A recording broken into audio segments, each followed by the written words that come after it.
নমস্কার বন্ধুরা, শুভ সন্ধ্যা। সকলকে আরও একবার স্বাগত জানাচ্ছি রাতের আড্ডাতে। আমি আকাশ রয়েছি তোমাদের সাথে এবং রয়েছে শান্তনু, রিকু, শুভ এবং সৌমেন। আমরা অনেকগুলো এপিসোড ইতিমধ্যেই পার করে এসেছি এবং তোমরা যদি এইভাবেই সাপোর্ট করতে থাকো আমাদেরকে, আমরা ভবিষ্যতে অবশ্যই তোমাদের জন্য আরও নতুন নতুন রোমাঞ্চকর গল্প নিয়ে হাজির হব। আজকে আমরা শুনবো একটি গল্প, যেটা আসলে গল্প ঠিক বলা চলে না, একটা মানুষের জীবনের বাস্তব ঘটনা আর কি। আজকে শুনবো আমরা শান্তনুর মুখ থেকেই সেই গল্পটা। তো চলো আজকে শুরু করছি নতুন এপিসোড। শুভ সন্ধ্যা বন্ধুরা। আজকে যে গল্পটা আমি বলবো, সেই গল্পটা আমার জীবনের সত্যি কথা বলতে একটা টার্নিং পয়েন্ট হয়ে দাঁড়িয়েছিল একটা সময়। সালটা ছিল 2018। তখন আমি ক্লাস 9-এ পড়ি। সবে সবে এক কথায় বলতে পারো আস্তে আস্তে বড় হচ্ছি। বড় হতে হতেই নিজের মধ্যে ফিলিংস বলে একটা জিনিস কাজ করা শুরু করে, যে একটা মানুষকে ভালো লাগা, একটা মানুষের প্রতি দুর্বলতা তৈরি হওয়াটা আমার শুরু হয়। আমি ক্লাস 9-এ একটা টিউশন ব্যাচে পড়তাম। সেই টিউশন ব্যাচটাতে আমার পাড়াতেই ছিল আমার একটা কাকা সম্পর্কে হয়। সেই কাকার কাছ থেকে ক্লাস 5 থেকে 9 পর্যন্ত আমি পড়েছিলাম। সেই কাকার কাছেই আমার এই জিনিসটা শুরু হয়, এক কথায় বলতে পারি সেই পড়ার ব্যাচ থেকেই আমার জিনিসটা শুরু হয়। যথারীতি ওই ব্যাচেতেই ঠিক তার আগের বছর, মানে যখন আমি ক্লাস 8-এ পড়তাম, সেই সময় আমার ওই ব্যাচেতে একটা বান্ধবী ছিল। বান্ধবীটার সাথে সত্যি কথা বলতে ছোটবেলা থেকে খুবই ভালো সম্পর্ক ছিল আমার। একই সাথে প্রাইমারি স্কুলে পড়েছি, তারপরে ও হাই স্কুলে গেছে, গার্লস হাই স্কুল, আমার নিজস্ব বয়েজ হাই স্কুল হয়ে গেল। কিন্তু পড়ার ব্যাচটা আমাদের সেম ছিল, ছোটবেলা থেকে খুব ভালো বন্ধুত্ব। যত দিন যায়, দিন যেতে যেতে এরকমভাবে কন্টিনিউ করতে করতে ওর একটু বান্ধবীটা না একটু মাঝে মাঝে শয়তানি ঘোরে, একটু খচরানি বলতে পারো। যে ওই পড়ার যে কাকা, ওর সম্পর্কে দাদা হয়, তাকে গিয়ে বলা যে দাদা আমাকে আজকে শান্তনু মেরেছে, শান্তনু আমাকে মুখ ভেঙিয়েছে, এরকম করে করে শুধু আমি না, আমার আরও দুটো বন্ধু ছিল, তাদেরকেও এরকমভাবেও কেস খাওয়াবে এক কথায়। আর যেহেতু কাকা মেয়ে মানুষ, মেয়েদের দিকটাই ছেলেরা জেনারেলি একটু বোঝে, সাপোর্টটা দেয় বেশি, যেটাতে আমাদের মারও খেতাম আমরা টুকটাক। পড়াশুনোয় ফাঁকিবাজি করেছি, কিন্তু তা হলেও বিনা কারণেও মার খেতাম ওখানে। তো একদিন কি হয়, ওই ক্লাস 8-এ থাকাকালীনই আমার ক্লাসে ইউনিট টেস্ট শুরু হয়েছিল। তা যেদিন আমার ভূগোল পরীক্ষা, সেদিন আমি কি করেছি, যে রুটিন কাকাকে করতো প্রতিদিন না, রুটিন দেখতো আমাদের, যে আজকে কি পরীক্ষা দেখা, তারপরে সেই বই পড়বি, ঠিক আছে। সকালবেলা পড়তে যেতাম, প্রিপারেশন নিয়ে চলে যেতাম পরীক্ষা দিতে। তা বলছি যে আজ ওই দিন সকালবেলা যে আজকে কী পরীক্ষা আছে, তাই আমি বলেছি যে আজকে ভূগোল পরীক্ষা। তা বলছে রুটিন এনেছিস, রুটিনটা দেখা। তা আমি বলছি কাকা রুটিন তো আনিনি। বলছে যা বাড়ি গিয়ে নিয়ে আয়। তাই আমি বলছি না বাড়ি যেতে হবে না, আমি শিওর। বলছে না তুই যা না। বলছি দূর, এখন বাড়ি যাবো আবার আসবো। হ্যাঁ, বলছে তুই শিওর তো? আমি বলছি হ্যাঁ আমি শিওর। বলছে ঠিক আছে তাহলে যেতে হবে না, তুই পড়। যথারীতি আমি ভূগোল বই নিয়ে পড়ছি, কন্টিনিউ পড়াটা নিয়ে সকালবেলা 6টার সময় পড়তে গেছিলাম, আর 9:30 দিকে কাকা আমাদের ছেড়ে দিয়েছে। ছেড়ে দেওয়ার পরে যখন আমি স্কুলে যাই, স্কুলে গিয়ে এখন পরীক্ষায় দিতে বসি, দেখি আমার কাছে ইতিহাস কোশ্চেন এসছে। মানে তুমি উল্টো পড়েছিলে, ইতিহাস পরীক্ষা তুমি পড়েছিলে, ভূগোলের প্রিপারেশন নিয়েছিলে। এক্স্যাক্টলি। আমার সত্যি কথা বলতে ওই যখন ইতিহাস কোশ্চেনটা আসে, আমি আমার পিছনের ছেলেটাকে বলি যে ভাই আজকে কি পরীক্ষা? আমাকে বলছে কেন ইতিহাস পরীক্ষা? আমি বলছি হাস, আমার রুটিনে লেখা ভূগোল, তুই কী সব বলছিস? দেখি বলছে তাহলে আমরা সবাই ভুল, তাহলে তুই ঠিক। আমি বলছি, তাহলে তো গল্প আছে, কিছু না কিছু একটা ব্যাপার হয়েছে। আমি পরীক্ষায় লিখবো কি, আমার মনের মধ্যে একটা ভয় ঢুকে গেছে যে আমি সকালবেলা কাকাকে জোর গলায় বলেছি যে না আজকে আমার ভূগোল পরীক্ষা, আজকে আমার ইতিহাস পরীক্ষা একদমই না। এবং পরের দিন যখন যাব, কাকা যখন কোশ্চেন দেখবে যে কী কী কোশ্চেন দিয়েছে, আমার কপালে দুঃখ আছে। যথারীতি পরের দিন সকালবেলা যাই, প্রিপারেশন তো যেহেতু একটা শুরুতেই এরকম একটা জিনিস হয়েছে, পরীক্ষাটা খুবই বাজে যায়, আমার ভয় পেয়ে গেছিলাম। যাই হোক, যাওয়ার পরে গিয়ে আমি পরের দিন সকালবেলা কাকাকে কোশ্চেনটা দেখাচ্ছি। এই আমি ভেবেছি কাকা ভুলে গেছে, কোনো চাপ নেই, এতগুলো ছেলেপেলেকে পড়াচ্ছে, আমারটা তো ভুলে গেছে। 3-4টি স্কুলের ছেলেপেলেরা পড়তাম তো, হয়তো ভুলে গেছে। যথারীতি আমার কোশ্চেনটা নিল, নিয়ে আমাকে বলছে আচ্ছা এই কোশ্চেন দিয়েছে, এই কোশ্চেন। হট করে কাকা বলছে এই তোর না কালকে ভূগোল পরীক্ষা ছিল? আমি বলছি, কাকা হাস কি বলো? আর তুমিও তখন ধামাচাপা দিচ্ছ বিষয়টাকে। আসলে ধামাচাপা যাচ্ছে না, তো খুব মার খাবো। কাকার ওখানে না একটা কঞ্চির লাঠি ছিল, এরকম, আর ওটাতে তেল মালিশ করা, পুরো জকজক করছে। আর ওরকম লাঠি আরো দুটো স্টকে তোলা ছিল। যাই হোক, আমি কাকাকে বলছি যে কাকা না না ভূগোল পরীক্ষাই, এই ভূগোল ইতিহাস পরীক্ষাই ছিল। কাকা বলছে এই আমি নয় ভুল, তাহলে বাকিরা যারা আছে, কালকে শান্তনু কি বই পড়ছিল রে? সবাই বলছে ভূগোল। সঙ্গে সঙ্গে ওই বান্ধবীটা বলছে দাদা ও সত্যি সত্যি কালকে কিন্তু ভূগোল পরীক্ষায় ভূগোল বইই পড়েছে, ওর কিন্তু কালকে ইতিহাস পরীক্ষাতে আমনে দিয়ে এসছে, ওকে মারো ওকে মারো, আরও উস্কে দিচ্ছে। আমার সত্যি কথা বলতে খুবই পরিমাণে রাগ হওয়া শুরু হয় যে তুই একটা বান্ধবী হোস আমার, এমনি তো টুকটাক তোর জন্য মার খাই, তারপরে আবার এই একটা কেস আমি খেয়ে গেছি, তারপরে তুই আমাকে আরও ফাঁসিয়ে দিচ্ছিস। এক কথা হাতে হাড়ি ভেঙে দেওয়া। হাটে আর মানে কি হচ্ছে বলো তো, যজ্ঞে ঘি ঢালার মতো। কাকা তো ধরে নিয়েছেই, ও আরো তার সঙ্গে আরো ঘি ঢালছে ওর মধ্যে, যাতে যাতে আরো বেশি পরিমাণে কাকা খচে যাচ্ছে। কাকা আমাকে বললো কি, কাকা না ওই একটা সাইড এমন একটা জায়গায় বসতো সবার মাঝখানে, আমাকে বললো আমার কাছে আয়। আমি গেলাম, কাকার সামনাসামনি বসলাম। বসার পরে লাঠিটা নিল, নিয়ে বললো সত্যি করে বল কি করেছিস, তুই কি ভুল করেছিস না ঠিক করেছিস? আমি তখন বলে বসেছি হ্যাঁ আমার ভুল হয়ে গেছে, আমি ভুল পরীক্ষার প্রিপারেশন নিয়েই গেছিলাম। কথাটা সত্যি কথা বলতে বলাও শেষ, কঞ্চির লাঠির একটা বাড়ি আমার থায়ের উপরে। যেই কঞ্চি লাঠির বাড়িটা আমার থায়ের উপরে পড়লো, কঞ্চি লাঠির যে গিট, কঞ্চির যে গিট, একটা গিট ভেঙে গিয়ে কাকার ঘরের টিনের উপরে। প্রচুর জোরে বাড়ি ছিল তার মানে। কতটা জোরে বাড়ি দিয়েছে যে কঞ্চি লাঠিটার একটা টুকরো গিয়ে টিনের উপরে বাড়ি খেয়েছে। যথারীতি আমি না খুব লেগেওছে, কিছু বলতে পারছি না। তারপরে ওই ভাঙা লাঠি দিয়ে বেধড়ক মার মারছে, দাঁড় করিয়ে যত রকম ভাবে হয় আর কি, আঙুলের মধ্যে কঞ্চির ঢুকিয়ে দিয়ে চাপ দিয়ে, ঠিক আছে, পেন দিয়ে চাপ দিয়ে, মানে কাকা সত্যি কথা বলতে খুবই পরিমাণে খচে গেছিল যে একটা ছেলে যে তার পরীক্ষা, সে তার কি পরীক্ষার পরের দিন বা ওই দিন কি পরীক্ষা সে নিজে জানে না। তা আমাকে বললো পরের দিন কি পরীক্ষা আছে, আজকে কি পরীক্ষা? আমি বলছি কাকা আজকে কোনো পরীক্ষা নেই। তো হচ্ছে ঠিক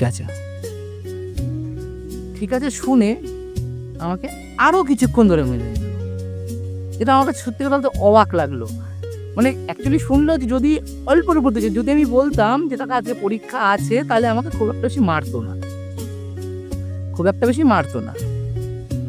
শুনেছি যেহেতু পরীক্ষা নেই, মেরেছে। পরের দিন কি পরীক্ষা? জীবন বিজ্ঞান। আচ্ছা, কবে পরীক্ষা? পরশু দিন। আরও মাঝে একটা দিন গ্যাপ আছে। বললো মিলেটারে নিয়ে বললো যাকে পড়ে। পড়তে পড়তে বেশ খানিকক্ষণ হয়ে গেছে, 1 ঘন্টা দেড়েক হয়ে গেছে। আমি তো চুপচাপ পড়ছি, আর ওই বান্ধবীটা কাকার কানে আরও ঢালছে, সমানে বলে যাচ্ছে, ভুলভাল কথা আর কি। হ্যাঁ, একটা ছেলে কতটা হতে পারে দাদা তুমি বলো, এরকম করে বলে যাচ্ছে। সঙ্গে আরও বান্ধবীরা যারা আছে তারাও বিষ ঢালছে, সঙ্গে আমার বন্ধুরা তো আছেই। মানে সবাই মিলে ওই দিন আমাকে বলির পাঠা বানিয়েছে। যাই হোক, কিছুক্ষণ পর 1.5 ঘন্টা যাওয়ার পরে কাকা আবার আমাকে বলছে এদিকে আয়, আমার তোকে মেরে পোষায়নি, আবার আয়। আবার মেরেছে আমাকে, আবার মেরেছে। তা সেই দিনের পর থেকে আমার ওই বান্ধবীটার প্রতি একটা ব্যাড এফেক্ট তৈরি হয়। একটা ব্যাড মানে ওর প্রতি একটা চিন্তাধারা এমনই আসে যে ও আমার বান্ধবী না, ও আমার শত্রু, ওর সাথে ভাই কোনো কথাবার্তা বলবো না। যেহেতু কেস খাইয়েছে, যেহেতু আমাকে এমনভাবে কেস খাইছে, আমি ফেসে গেছি। কারণ এত মার প্রচুর মার খেয়েছে। মানে 2 থাইয়ে মনে হচ্ছে যে কেউ ট্যাটু আঁকিয়েছে, লাল লাল লাল লাল ট্যাটু আঁকিয়েছে এরকম। ফুল প্যান্ট পরেছিলাম, কিন্তু বুঝতে পারছি যে কেউ একটা ট্যাটু বানিয়েছে, হাত দিয়ে ফিল করতে পারছি। যাই হোক, এইভাবে কাজ। তারপরে পরীক্ষাগুলো সব উতরিয়ে যাওয়ার পরে তখন আর কিছু হয়নি। ফাইনাল এক্সাম গেল। ফাইনাল এক্সাম দেওয়ার পরে শুরু হলো ক্লাস 9। এবার শুরু হচ্ছে আমার জীবনের আসল ঘটনা। এটা ছিল একটা হাসির ঘটনা। ক্লাস 9-এ যখন আমি উঠি, তখন আমার মনের মধ্যে একটা ফিলিংস বলে একটা জিনিস কাজ করা শুরু হয়, যেটা এক কথায় বয়ঃসন্ধির ধাপ। এবং মনে হয় যে প্রত্যেকটা বন্ধুর মতোই মনে হয় যে না, একটা প্রেম করা দরকার, একটা প্রেম করা দরকার, একটা প্রেম করা দরকার। যথারীতি ক্লাস 9 যখন শুরু হয়, আমার ওই ফিলিংসটা খুবই পরিমাণে জাগ্রত হয় আমার মনের মধ্যে। যাই হোক, তা ওই ব্যাচেতেই আমার আরও একটা বলা ভুল, আরও 2-3টে বান্ধবী পড়তো। তোমাদেরকে এতক্ষণ ধরে যে বান্ধবীটার কথা বলছিলাম, সেই বান্ধবীটার নাম নিশা। সেই বান্ধবীটার নাম ছিল নিশা, এবং তার পাশেই বসতো আরও একটা মেয়ে। সেই মেয়েটার নাম ছিল মায়া। মায়ার সাথেও ভালো বন্ধুত্ব ছিল আমার, কিন্তু অ্যাকচুয়ালি কি হয়, সেরকম না ক্লোজনেস নেই, কারণ মায়ার বাড়িটা একটু দূরে এবং তার প্রাইমারি স্কুলটাও ছিল দূরে। ওই ক্লাস 5 থেকেই তাকে আমার চেনা। ক্লাস 4-এ একটা জায়গায় পড়তাম, সেই জায়গাটাতে তাকে কয়েক মাসের জন্য আমি তাকে দেখেছিলাম, কিন্তু ধরতে গেলে চলে ক্লাস 5 থেকেই তাকে আমার চেনা। যাই হোক, তা মায়া মেয়েটা খুব সাদাসিধে ছিল, খুব সাদাসিধে, সাধারণ, খুব একটা হাইফাই ভাব নেই তার মধ্যে, নর্মালি সে থাকতো, কথা কম বলতো, খুব ভালো, পড়াশোনাতেও খুব ভালো মেয়েটা। তা দেখতাম মেয়েটা পড়া দেয়, কাকার কাছ থেকে ভালো ফিডব্যাক নেয়, টাকা যেহেতু বাবা দেয় যে হ্যাঁ ঠিক আছে।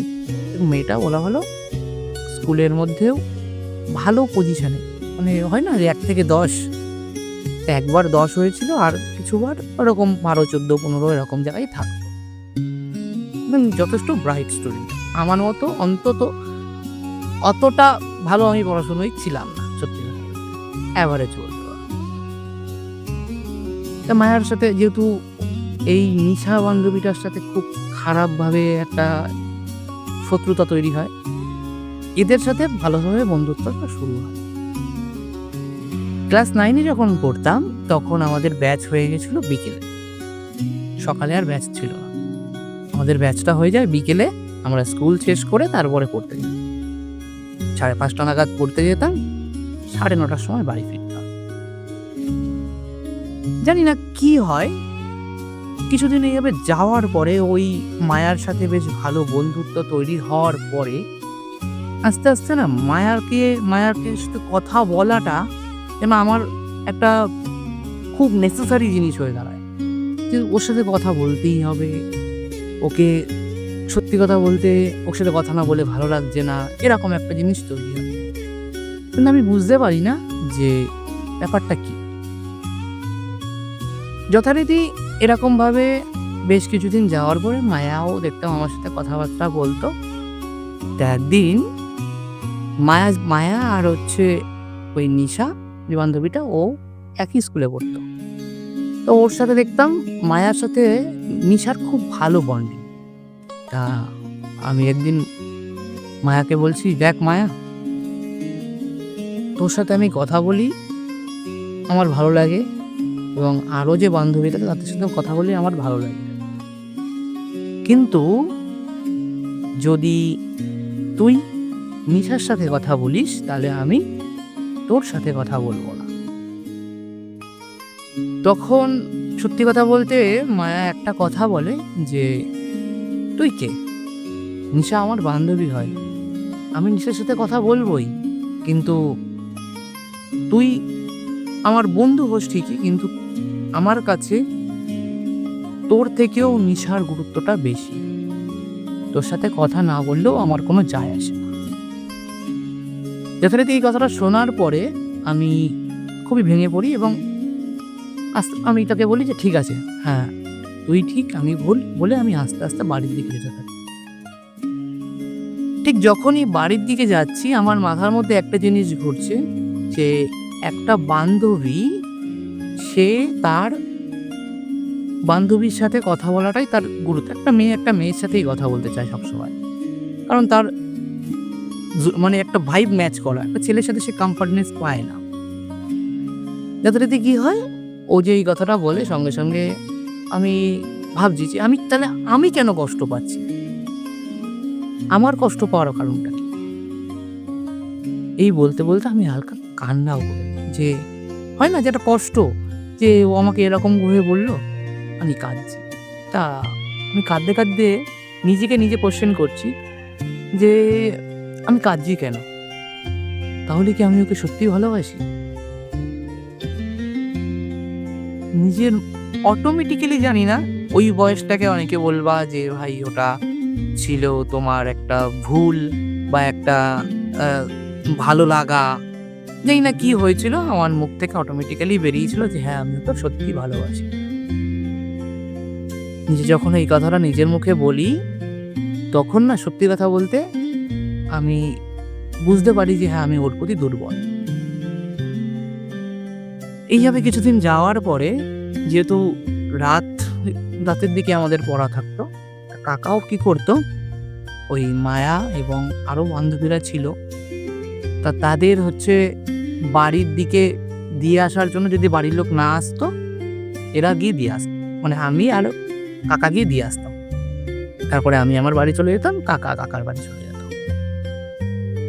তা এরকম করে যাওয়ার পরে মায়াও কিরকম ভাবে জানি না হোক, যে সেও আমার ওই কথাটা বলার পরে আস্তে আস্তে আস্তে আস্তে আমার প্রতি তার দুর্বলতা তৈরি হয়। কিছুদিন পরে আমি সেটা নিজেও বুঝতে পারি যে হ্যাঁ মায়াও আমার প্রতি দুর্বল হচ্ছে, এবং সেই কথাটা আমারই বান্ধবী, ওরও বান্ধবী আমারও বান্ধবী, একই সাথেই পড়তাম। তো সে একদিন বলছে, কিরে তুই কি একটা কথা বলতো, তুই কি সত্যি সত্যি মায়াকে ভালোবাসিস নাকি? আমি বললাম, হঠাৎ তোর এই কথাটা মনে হলো? যে না, মায়া আমাকে বলল যে মায়া নাকি তোকে ভালোবাসে। এই কথাটা শোনার পরে আমি বুঝলাম যে আমি তো মায়াতে আবদ্ধ হয়েছিলামই, মায়াও আমার উপরে আবদ্ধ হয়েছে। যথারীতি জিনিসটা কি বলবো, বুঝতে পেরেও না আমার ঠিক সাহস জোগাতে পারিনি আমি যে মায়াকে গিয়ে বলবো যে মায়া আমি তোকে ভালোবাসি। সত্যি কথা বলতে, যেহেতু ওইটুকু বয়স আর একটা মানুষের প্রতি একটা ভালো লাগা, আমি তখন এটাও বুঝেছিলাম যে এটা ভালোবাসা নাও হতে পারে, ভালো লাগাও হতে পারে। আর একটা মানুষকে প্রপোজ করার পরে সে অ্যাকসেপ্ট করার পর, যদি সে অ্যাকসেপ্ট করলো, অল্প তাকে কি করে কীভাবে মানে এক কথায় তার সাথে কীভাবে চলবো, কীভাবে থাকবো, কি কথা কাকে বলবো, এগুলো আমার জানা ছিল না। মানে তুমি বলতে চাচ্ছ এক কথায় সো কল প্রেমের নিয়মগুলো হ্যাঁ, ওই তখনকার যে টাইমে ছিল। প্রেমের নিয়মগুলো আমার সত্যি কথা বলতে জানা ছিল না। আমি কি করি, আমি যথারীতি ও এরকম বান্ধবী হিসেবেই দেখতাম এবং আমি বন্ধু হিসেবেই থাকতাম। তা প্রতিদিন রাত্রেবেলা এই কাকা যখন আমাদেরকে ছেড়ে দিত, ছেড়ে দিয়ে বলতো তোরা রাস্তার মাথার দিকে যা, আমি গায়ে টর্চ লাইট নিয়ে আসছি। কাকা কি করতো, ওই জায়গাটা পড়ার জায়গাটা গুছিয়ে তারপরে আসতো। তখন আমরা হাঁটতে হাঁটতে আসতাম রাস্তার মাথায় এবং মায়া কি করতো, মায়ার বান্ধবীদের কানে কানে কোনো একটা কথা বলতো। সেই কথাটা মায়ার বান্ধবীরা এসে আমাকে বলতো এবং আমি যে কথাটা বলতাম সেটাও আমি বলতাম মায়ার বান্ধবীদেরকে। সে আবারও মানে এক কথায় বলতো একটা পিয়ন, কথা পাস হচ্ছে। কথা পাস হচ্ছে, একে বলছে ও ওকে সেই কথাটা পাস করে দিচ্ছে। তা যাই হোক, মায়াও একদিন বলেই বসে ওর বান্ধবীদেরকে, শান্তনু কি সত্যি আমাকে ভালোবাসে, সেই কথাটা জিজ্ঞাসা করে। তা আমি ওর বান্ধবীকে বলি যে হ্যাঁ বলে দিস, আমি সত্যি ওকে ভালোবাসি। তারপরে মায়া আবার বলে যে তাহলে ওকে বল আমাকে এসে প্রপোজ করতে। যথারীতি আমি বলি যে না, আমি প্রপোজ করবো না ভাই, আমার দ্বারা হবে না এসব। এরকম ভাবে চলছিল বেশ, যে ও বলছে আমি বলছি না, এরকম ভাবে। হঠাৎই একদিন মায়া আমার উপরে খুব রেগে যায়, কারণ মায়া এই জিনিসটার মধ্যে না খুবই পরিমাণে আবদ্ধ হয়ে গেছিল যে আমাকে এসে একবার বল আমি তোকে ভালোবাসি। কিন্তু যেহেতু আমি বলছি না, আর মেয়েদের মধ্যে দেখবে এটা হয় যে মেয়েরা নিজেরা না উপচে কখনো বলতে চায় না, মেয়েরা উপচে বলতে চায় না, খুব কম রেয়ার কেসেই হয় যে মেয়েরা বলে। যাই হোক, মায়াও সেটাকেই মাথার মধ্যে রাখে যে আমি ওকে বলবো না, ও এসে আমাকে। যথারীতি আমি আর তখনও বলি না, না বলতে মায়ার মধ্যে যে বুঝে যায় যে মায়া যে এই জিনিসটা এইভাবেই চলবে। মায়াও সেরকম ভাবেই আমার সাথে কথাবার্তা বলতো। আমি ছোটখাটো করে কি বলবো, হয় না ছোটবেলার ভালোবাসা, তা আমার হাতে না তখন একটা ওই কি বলে ওটাকে, রাত্রিবেলার দিকে জলে যে রেডিয়াম টাইপের একটা ব্যান্ড ছিল, একটা ব্যান্ড থাকতো আমার হাতে। তা ওই রেডিয়াম ব্যান্ডটা একদিন মায়ার খুব পছন্দ হয়। তা একদিন বলে শান্তনু তোর ব্যান্ডটা দে তো। তা আমি বলি ব্যান্ডটা নিবি, আচ্ছা নে, রেখে দে, তোর কাছে রেখে দে, আমার লাগবে না। মায়া সত্যি কথা বলতে ব্যান্ডটা পেয়ে খুবই পরিমাণে খুশি হয়ে ওঠে এবং সে দেখ তার বাড়িতে গিয়ে তার মাকে, তার ভাইকে, তার বাবাকে, সবাইকে বলে এই ব্যান্ডটা কে দিয়েছে জানো, আমাকে শান্তনু দিয়েছে। এই ব্যান্ডটা কে দিয়েছে জানো, শান্তনু দিয়েছে। এবং বান্ধবীদেরকেও বলে যে হ্যাঁ এটা শান্তনু দিয়েছে। বান্ধবীরা এসে বলে কি রে, তিনি কি ব্যান্ড দিয়েছিস একটা, সেই ব্যান্ডটা নিয়ে তো সারা আমাদের সব বন্ধুরা জানতে পেরে গেছি যে একটা ব্যান্ড তুই ওকে দিয়েছিস। তা আমি বলি হ্যাঁ ব্যান্ড দিয়েছি। আমার মনের মধ্যেও একটা জিনিস ঘোরে যে মেয়েটা খুব খুশি হয়েছে। আর যাই হোক না কেন, মেয়েটার যে একটা ক্ষোভ ছিল যে আমি ওকে প্রপোজ করছি না, সেটা নিয়ে অন্তত সেই জায়গাটা থেকে মেকআপ দেওয়া গেল। আমি কি করি, একটা চুলের গার্ডার, নিজের পকেট মানি থেকে একটা চুলের গার্ডার কিনি। গার্ডারটা দেখে আমার পছন্দ হয়েছিল, দেখবা কিছু চুমকুটুম করে লাগানো থাকে এরকম। যাই হোক, গার্ডারটা দেখতে পেয়ে আমার পছন্দ হয় এবং আমি কিছুদিন পরে আমার একটা গার্ডার দিই তাকে। গার্ডারটাতেও সেম কন্ডিশন হয়, সে খুব এক্সাইটেড হয়ে যায়, খুব মানে হই হুল্লোড় করে যে হ্যাঁ শান্তনু এটা দিয়েছে আমাকে। কিন্তু এই ব্যাপারটা গার্ডারটা আর ওর বাড়ির কাউকেও বলে।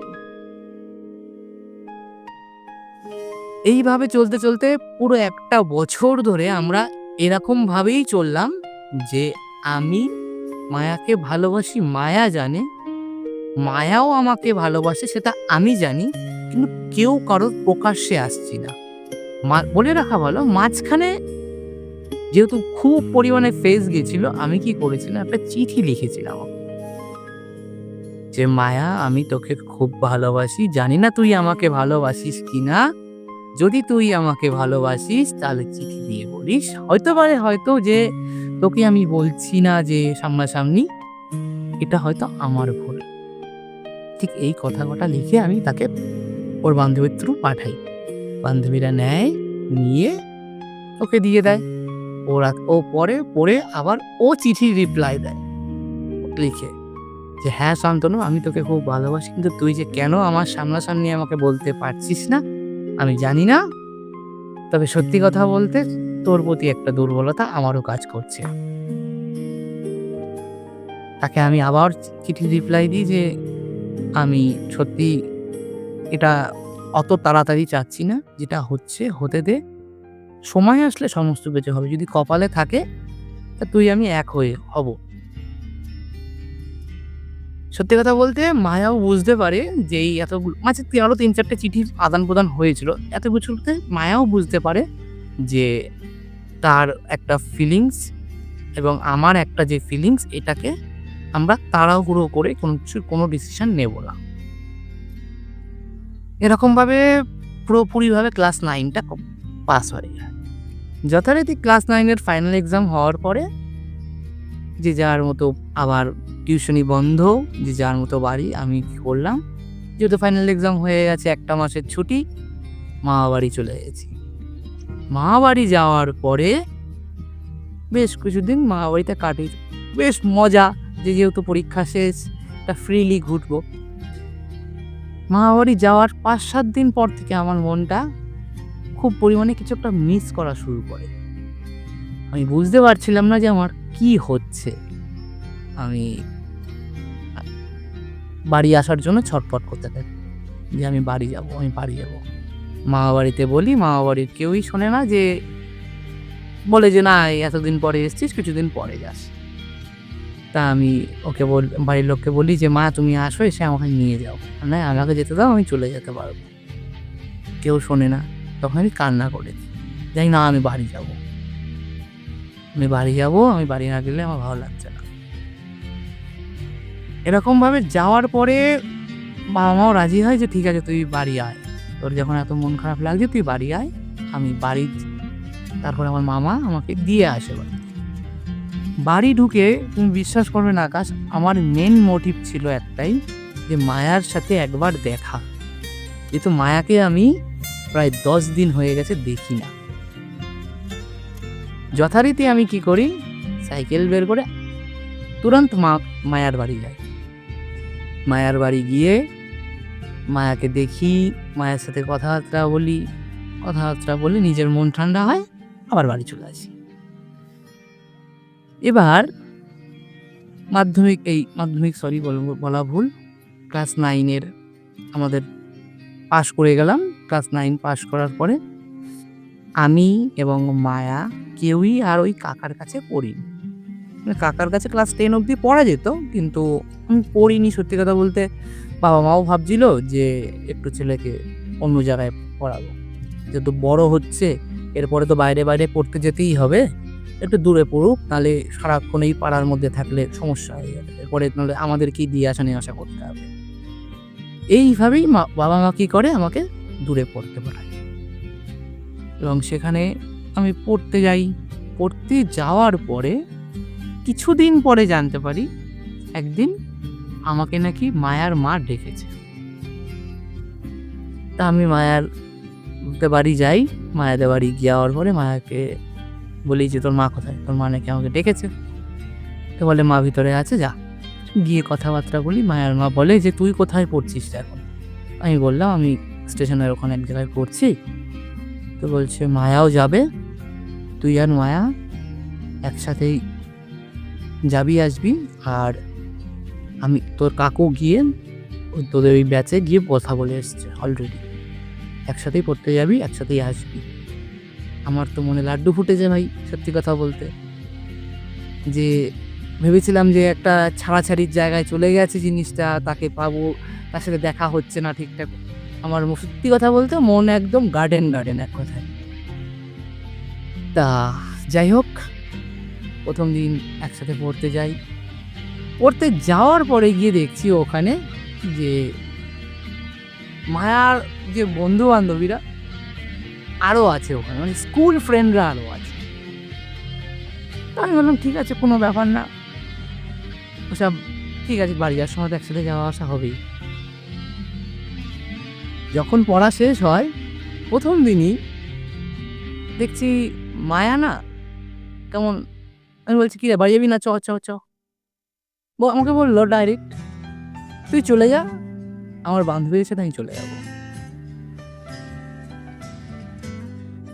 আমি সত্যি কথা বলতে টোটালি শকড হয়ে যাই যে আমার একটা যে ইচ্ছা সেটা নষ্ট করলো। ভাবলাম যে ঠিক আছে, কোনো ব্যাপার না, হতেই পারে, প্রথম দিন বান্ধবীদের সাথে দেখা হয়েছে, হতেই পারে। আমি কি করি, পরের দিন আবার ওদের বাড়িতে যাই, যেদিন নেক্সট পড়া দিয়ে। সেদিন গিয়ে দেখি অলরেডি মায়া চলে গেছে, পড়তে বেরিয়ে গেছে কিনা, যে ওর বান্ধবীদেরকে ফোন করে রাস্তা দিয়ে ওখান থেকে বান্ধবীদের বলেছে যে তুই রাস্তায় আয়, আমি ওখান থেকে যাচ্ছি, যথারীতি বান্ধবীদের সাথেই চলে গেছে। আমি ডিলটুটা আশিক ধরতে গেলে চলে, যে আমার মনে খুব কষ্ট, কি হলো আমার সাথে এটা। আমি যথারীতি পড়তে যাই, পড়তে গিয়ে আমার একটা জিনিস মনে পড়ে। সেটা কি, ক্লাস 9-এ যখন ওই কাকার কাছে পড়তাম, তখন সেদিন আমার সাথে একটা জিনিস হয়েছিল। সত্যি কথা বলতে সেই সময়টা না আমি একটু সাধারণ ছেলে, তো সাধারণভাবেই ভাবতাম সব কিছু। কোনোদিন একটা মেয়ে এসে আমার হাত ধরবে এটা কোনোদিন ভাবিনি। তো সেই সময় একদিন একটা ঘটনা ঘটেছিল যে ওই মেয়েটাই মায়া আচমকা একদিন আমার হাত ধরে হেঁটেছিল ওই পুরো রাস্তাটা। সেই জিনিসটা আমার মনে পড়ে এবং মনে মনে ভাবতে থাকি যে সেই দিনটা যতটা খুশি হয়েছিলাম, যতটা আমার মনের মধ্যে একটা আনন্দ কাজ করেছিল, আজকে সেই মেয়েটাই আমার হাত ছেড়ে চলে গেল। এরকমভাবে ভাবতে থাকি। তো দেখলাম যে না, কিছুদিন পরে যে ওটা ভুল ভাবছিলাম আমি। ও বান্ধবীদের সাথেই যাওয়া আসা করছে ঠিকই, কিন্তু আমার সাথে কথাবার্তা বলে। আবারও বেশ ভালো কথাবার্তা হতো না ঠিকই, কিন্তু ওই পড়তে বসে একটু কথাবার্তা, এইটুকুই, এর বেশি কিছু হতো না। যেমনটা ওই কাকার ব্যাচে করতাম তেমনটা আর হচ্ছে না, তেমনটা আর আমি তার সাথে কথাবার্তাও বলতে পারছি না, কিছুই হচ্ছে না। যাই হোক, এরকমভাবে চলার পরেও একদিন আমি ভাবি যে না, এইভাবে ঠিক চলতে পারে না, আমাকে আমার এই প্রেমের সেকেন্ড স্টেজে যেতে হবে, সেকেন্ড স্টেজে না গেলে হবে না। তা আমি ভাবি যে ঠিক আছে, আমি ওকে প্রপোজ করব, আর যাই হয়ে যাক না কেন এবার প্রপোজ করতেই হবে, নাহলে আমি হয়তো আর মায়াকে পাবো না। আমি কি করি, আমি মায়ার যেদিন পড়া ছিল সেদিন আমারও তো পড়া, সেদিন দাদার জন্মদিন ছিল, যে দাদার কাছে পড়তাম সে দাদার জন্মদিন ছিল। জন্মদিন শেষ করে আমি আর মায়া বেরোই, মায়ার বান্ধবীদের সাথে বেরোয়, আমি আমার মতো করে বেরোই। বেরিয়ে যখন বান্ধবীটা সবাই চলে যায়, তারপরে মায়ার বাড়ি অবধি যাওয়ার সময় আমি মায়াকে একটা রাস্তার পাশে দাঁড় করাই। দাঁড় করিয়ে আমি ওকে বলি যে মায়া, তোর সাথে আমার একটা কথা আছে, তুই একটু দাঁড়া। মায়া আমাকে একটা কথা বলে, তোর সাথে আমার কোনো কথা নেই। আমি বলছি কেন, কি হয়েছে? তখন মায়া আমাকে বলছে যে আমার জীবনে সবচেয়ে বড় ভুল হচ্ছে তোর সাথে বন্ধুত্ব করা, আমি মরে গেলেও তোর সাথে কোনোদিন কথা বলবো না। আমি তখন সত্যি কথা বলতে আমার মাথায় না বাজ ভেঙে পড়েছে। এতদিন যা টুকটাক হচ্ছিল, আমার কোনো মনের মধ্যে কোনো কিছু হয়নি। একটু করে ভেঙেছে, একটু করে গড়েছি, কিন্তু এই কথাটা না সত্যি খুব কষ্ট লেগেছে। আমি বললাম, কেন, কি হয়েছে? আজকের দিনটা আমার কাছে খুব স্পেশাল, অন্তত আজকের দিনটা এই কথাটা বলিস না। তখন মায়া আমাকে বলে, তোর মুখ দেখা পাপ, তোর মুখ দেখলে আমার দিন খারাপ যায়, তুই আমাকে তোর মুখ পর্যন্ত দেখাবি না। সেদিন না সত্যি কথা বলতে আমার কাছে ছিল একটা লাভ লেটার আর একটা গোলাপ ফুল। এবার একটা ছেলে প্রায় ১.৫ বছর ধরে একটা মেয়েকে ভালোবাসি শুধুমাত্র বলতে পারছে না, কারণ কি, সেই ছেলেটা নিজে প্রিপেয়ার্ড না এবং কিভাবে চলবে। যখন সে সাহস জুগিয়ে তার কাছে যায়, তখন সেই মেয়েটা তাকে বলে যে তোর মুখ দেখাও পাপ। এটা তো আমি সত্যি কথা বলতে নিজে মেনে নিতে পারছিলাম না। আমি বারবার বলি যে, "দেখ আজকের দিনটা কথাটা বলিস না। আজকে আমি সত্যি কথা বলতে খুব স্পেশাল আজকের দিনটা আমার কাছে।" মায়া তখন আমাকে বলে, "তুই এখান থেকে চলে যা। তোর সাথে কোনো কথা নেই আমার। তোকে বললাম না? তুই এই যে মুখ দেখাচ্ছিস এই মুখ দেখলে আমার সারারাত পাপিয়ে যাবে। বাদ পুরো। পুরোপুরিভাবে নষ্ট। আমার সারারাত তুই নষ্ট করে দিবি। আমার রাত্রেবেলা পুরোপুরিভাবে খারাপ যাবে। তুই মুখ দেখাস না। তুই চলে যা এখান থেকে।" কথাগুলো শোনার পরে না আমার খুব কষ্ট লাগে। আমার ঠিক ঘাড়ের পিছনে ছিল একটা গোলাপের তোড়া এবং হাতে ছিল একটা লাভ লেটার। কথাটা শুনে খুব কষ্ট পেয়ে আমি কি করি, একটু জোরে সাইকেল চালিয়ে হ্যান্ডেলের দুহাত ছেড়ে দিয়ে লাভ লেটারটা ছিল, লাভ লেটারটা হাত দিয়ে কুচি, কুচি করে ছিঁড়ে ফেলে দিই এবং ঘাড় থেকে গোলাপ ফুলটা নিয়ে ছুঁড়ে ফেলে দিই। ফেলে দিয়ে আমি টেনে কিছুটা বেরিয়ে চলে যাই। যাওয়ার পরে আমার মনে পড়ে যে বিগত ১.৫ বছর ধরে মায়া যে জিনিসটা আমার কাছ থেকে শুনতে চাচ্ছিল, সেটা আমি মায়াকে বলতে পারিনি। আমার যখন আমি আজকে প্রিপেয়ার্ড হয়ে এসছি, আমার উচিত আজকে মায়াকে সমস্ত কথাগুলো খুলে বলা। যথারীতি আমি কি করি, আমি আবার স্লো ডাউন একটু সাইকেলটাকে স্লো করি। স্লো করে যখন মায়া আমার পাশে আসে, আমি মায়াকে একটা কথাই বলি যে, "মায়া, তোকে আজকে আমি একটা কথাই বলতে এসছিলাম যে, আমি তোকে ভালোবাসি।" বলে আমি আমার বাড়ির দিকে চলে যাই। মায়া জিনিসটা শুনে ওর বাড়ির দিকে চলে যায়। আমি জানতে পারিনি তখনও যে মায়া কেন আমাকে এই এত কিছু করছে। আমি সত্যি কথা বলতে অবাক হয়ে গেছিলাম যে মায়া কেন আমাকে এসব ভয়ে বলছে? এত কিছু কেন বলছে? তা কিছুদিন পরে আমি জানতে পারি যে মায়া সত্যি কথা বলতে আমার প্রতি একটা অবিশ্বাস তৈরি হয়েছিল মায়ার। কারণ হচ্ছে মায়ারই এক বান্ধবী আমাকে সত্যি কথা বলতে একটু দুর্বলতা ছিল আমার প্রতি। এবং সে আমাকে লাইক করত। সেই কারণের জন্য মায়ার কাছে মায়ার নামেই কান ভাঙিয়েছে। মানে বলেছে যে আমি বলেছি নাকি ওই বান্ধবীটাকে যে মায়ার ক্যারেক্টার খারাপ, মায়া নেশা ভান করে, এসব বলেছি। যথারীতি একটা ভালো মেয়ের কাছে তার কাছে তো মনে হবেই যে এটা তার খারাপ। সে তার জন্য আমার সাথে কথা বলা টোটালি বন্ধ করে দেয়। আমি জানতে পারি। কিন্তু মায়ার সাথে তো আমি আর কথা বলতে পারছি না। মায়া যেহেতু আমাকে এক কথায় বলেছে, "তোর মুখ দেখব না আমি। তোর মুখ দেখা পাপ।" যথারীতি আমি আর মায়ার সাথে ডিসট্যান্স চলি। ও দেখাই করি না। নাহলে ওই পড়ার ব্যাচটাতে পড়তে যেতাম, পড়তাম, আমি আমার পথে চলে আসতাম, ও ওর পথে চলে আসতাম। কোনদিন যদি দেখতাম যে ও এই পথ দিয়ে গেছে, আমি তার বিপরীত পথ থেকে আসতাম। কারণ আমি চাইতাম না যে মায়া আমার মুখটা দেখে কষ্ট পাক, রেগে যাক। এরকমভাবে আমারও বেশ কিছুদিন যাওয়ার পরে মাধ্যমিক পরীক্ষা প্রায় চলে আসে। মাধ্যমিক পরীক্ষাটাও হবে ভাব। কোইন্সিডেন্টালি কি হয়, আমার পরীক্ষার সেন্টার যেখানে পড়ে, মায়ার পরীক্ষার সেন্টারও সেই স্কুলেই পড়ে। মানে হয় না যে একটা স্কুলে যে স্কুলে সেন্টার পড়ে সেই স্কুলে ২ টো ৩ টে স্কুলের সেন্টার দেয়। তা আমার যে স্কুলে পড়েছিল সেই স্কুলটাতে মায়ারও স্কুলের সেন্টার। মায়াদের যেহেতু মেয়েদের ছিল গ্রাউন্ড ফ্লোরে, আমাদের ছিল সবাই ছেলেদের ফার্স্ট ফ্লোরে। আমি জানতে পারি যে মায়াও ওখানে আছে। এবার মায়াকে অনেকদিন ধরে প্রায় ঐরকমভাবে দেখা হয় না পরীক্ষার আগে। ওই শুধু পড়ার ব্যাচে দেখা। একটা একই স্কুলে পরীক্ষা দিচ্ছি। খুব একটা বেশ এক্সাইটমেন্ট কাজ করত। আর মায়ার যে রুমটায় পরীক্ষা দিচ্ছে তার ঠিক উপরের রুমটাতেই আমি পরীক্ষা দিচ্ছিলাম। এতটাই মানে সবকিছু কোইন্সিডেন্টালি মিল ছিল যে একই স্কুল, একই বিল্ডিং, একই শুধুমাত্র ফ্লোরটা ডিফারেন্স আর কিচ্ছু না। যাই হোক, আমি পরীক্ষাটা কোন রকমভাবে দিতাম আর দিয়ে পর বাইরে আসতাম। বাইরে এসে দেখতাম মায়া বেরোচ্ছে কিনা। মায়া হাসি মুখে বেরোচ্ছে কিনা। যে মায়া যদি হাসি মুখে বেরোয় তাহলে ভাববো যে মায়া পরীক্ষাটা ভালো দিয়েছে।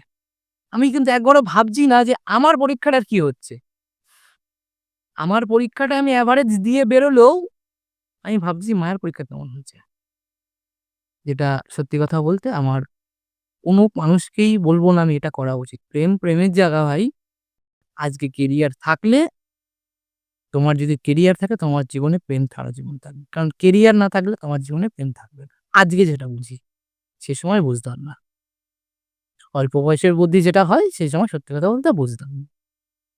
যাই হোক, সেই সময় ওই জিনিসটা কাটানোর পরে ফেব্রুয়ারি মাসেতে আমার দিকে পরীক্ষা হয় আমাদের।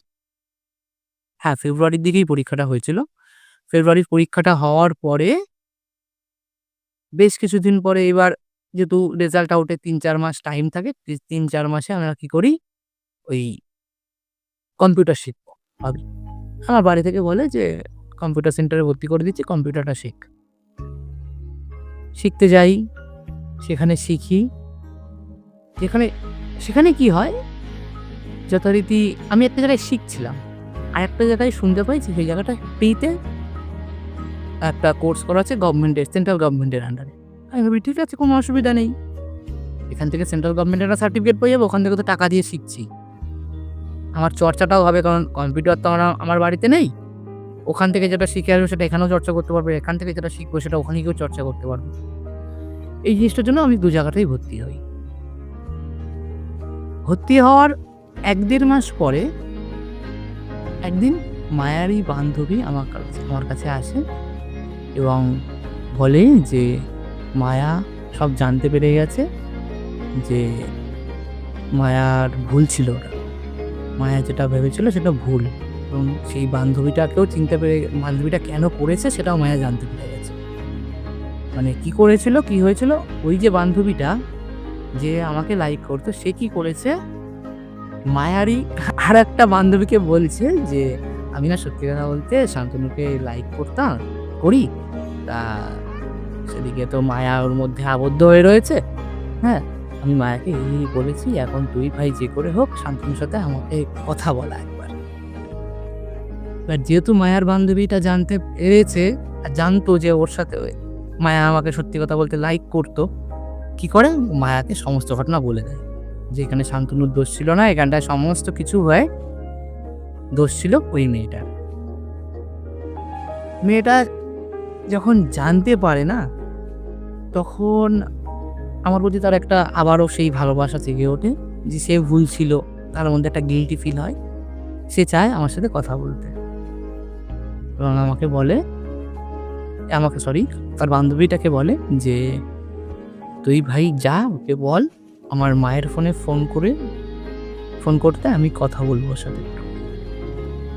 দিনটা ছিল ৩রা আগস্ট, আজও দিনটা মাথায় আছে। দিনটা ছিল ৩রা আগস্ট। সেই দিনে বিকেলবেলার দিকে আমাকে মায়ের বান্ধবী এসে এই কথাগুলো বলে এবং বলে যে, "এই নিয়ে ওর মায়ের নাম্বারে ফোন কর।" যথারীতি আমি ওর মায়ের নাম্বারে ফোন করি এবং মায়ার সাথে কথা হয়। মায়া ফোনটা ধরে বলে যে, "আমার ভুল হয়ে গেছে, আমি জানতাম না আমার এই বান্ধবীটা এরকমভাবে আমাকে এই বলেছিল, এবং এই কারণগুলোর জন্যই তোকে আমি এই কথাগুলো বলেছিলাম, আমাকে পাল্টে ক্ষমা করে দিস।" ঠিক এইভাবেই আমাদের বন্ধুত্বটা আবার শুরু হয়। যে বন্ধুত্বটা এক প্রকার শেষ হয়েই গেছিল, ঠিক ১০-১১ মাসের মাথায় গিয়ে আবার শুরু হয়। বন্ধুত্বটা শুরু হওয়ার পরে ওর বাড়িতে আমি আবারও টুকটাক যাওয়া শুরু করি, কথাবার্তা বলি। তো একদিন মায়ার মা বলে যে, ওকে কম্পিউটার ক্লাসে ভর্তি করব। আমি বলি যে, "কম্পিউটার ক্লাসে এখন তো মাঝামাঝি টাইম, তুমি একটা কাজ করো, আমি এক জায়গায় করছি, সেই জায়গাটায় ফ্রিতে ক্লাস হয়, তুমি চাইলে ওখানে ঢোকাতে পারো।" তা বললো, "ঠিক আছে, তাহলে তুই কথাবার্তা বল, ওখানে নয় যাবে।" স্টেশনের পাশেই আমরা যাওয়া শুরু করি। সেখানটায় যাওয়ার পরে আমার আরও টুকটাক বন্ধুরা সেখানে ছিল, এবং মায়া, সত্যি কথা বলতে তখনও আমি মায়াকে বুঝতে দিইনি যে আমি ওকে আজও সেই সময়টাতেও ভালোবাসি। এইভাবে যাওয়ার পরে একদিন আমি ভাবি যে আচমকাই যে এবার আবার আমি মায়াকে প্রপোজ করব। যদি মায়া রিফিউজ করে দেয় তো দেবে, কিন্তু আমি এবারই লাস্ট অ্যাটেম্প্ট, আর আমি রিস্ক নেব না। কারণ মায়ার মধ্যে থেকেও আমি সেরকম কিছু ফিডব্যাক পাচ্ছিলাম যে মায়াও চাচ্ছিল যে আবারও যে শান্তনু আমাকে প্রপোজ করুক। যে তো একটা ঝামেলা ছিল, ওটা মিটে গেছে। যে হ্যাঁ এক্স্যাক্টলি, যে ঝামেলা ছিল ঝামেলাটা মিটে গেছে এবং সেটা ওর যেহেতু ভুল ছিল। যাই হোক, আবার মায়া আমাকে ওই ইঙ্গিতটা দেয় এবং আমি কি করি, ওকে আবারও একদিন ওই কম্পিউটার ব্যাচে প্রপোজ করি। সেই দিন ব্যাচে কেউ ছিল না, শুধুমাত্র 4টে লোক ছিল। আমি, মায়া, আমার একটা বন্ধু আর মায়ার একটা বন্ধু, এই 4 জন, আর কেউ। প্রপোজ করার পরে মায়া অ্যাকসেপ্ট করে এবং আমাদের বলতে পারো অফিসিয়ালি প্রেমটা ওইখান থেকেই শুরু হয়।